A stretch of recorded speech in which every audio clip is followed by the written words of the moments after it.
Bonjour à toutes et à tous. Je vais ouvrir de nouveau le congrès puisqu'il a été clos tout à l'heure avant les tables rondes.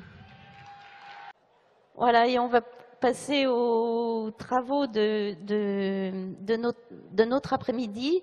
Mais avant, je vais vous présenter les invités qui sont avec nous, qui nous ont rejoints. Alors, Nicole Notat, ancienne secrétaire générale. Nicole.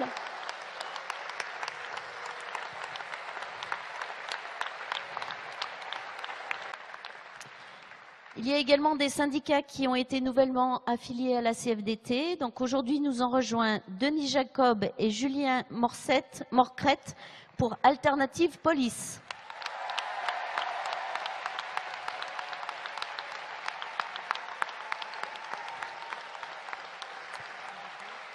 Bah, c'est bien.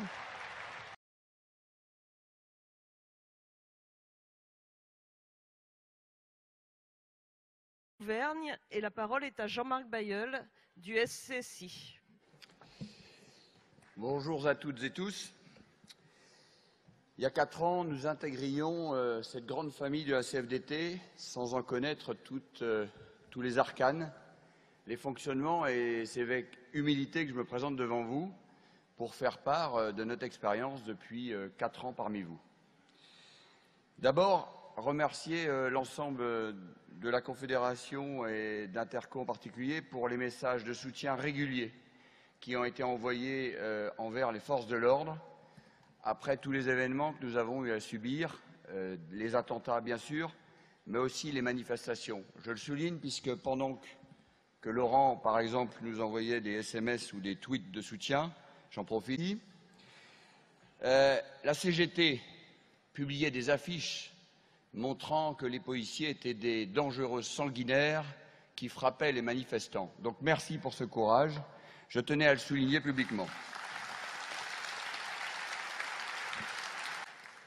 J'associe mon intervention à Alternative Police, que la CFDT a tenu à accompagner pour son développement, parce que lorsque les élections se proposeront à nous en décembre, si nous n'avons pas un socle des gardiens de la paix importants, la CFDT n'aura pas la place qu'elle mérite, pour qu'aussi au ministère de l'Intérieur, la voie de la réforme s'impose, pour sortir d'un immobilisme dû à des syndicats politisés depuis trop d'années.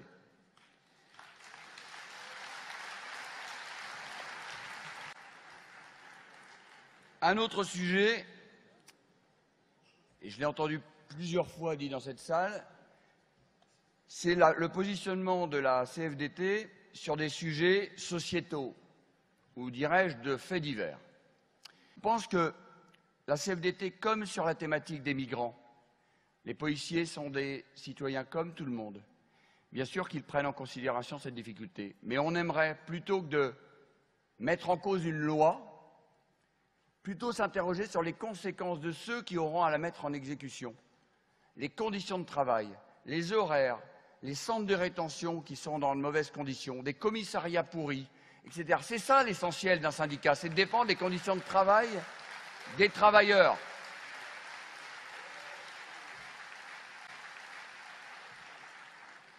J'associe à cette thématique-là les collègues de la pénitentiaire qui travaillent dans des conditions difficiles. Donc oui, on peut avoir des visions philosophiques. Je ne vais pas sortir le bisounours de tout à l'heure de la collègue, j'aurais pu lui emprunter, mais il y a la réalité, j'appelle ça, moi, les bien-pensants. Puis après, il y a la réalité de terrain, la difficulté d'intervenir en milieu carcéral, la difficulté d'intervenir dans des quartiers difficiles.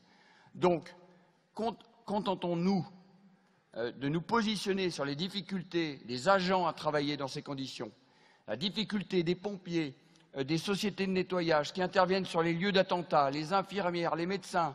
Oui, eux, ils subissent de plein fouet les difficultés liées à cette évolution sociétale d'un terrorisme qui peut subvenir à n'importe quel moment. C'est ça le rôle d'un syndicat. Donc je finirai par 2 questions. Quelle sera la position de la CFDT sur la syndicalisation des militaires? Si on veut se développer, il faut appliquer la recommandation européenne. Tout le monde a le droit de se syndiquer. Je voudrais une position claire demain de la CFDT.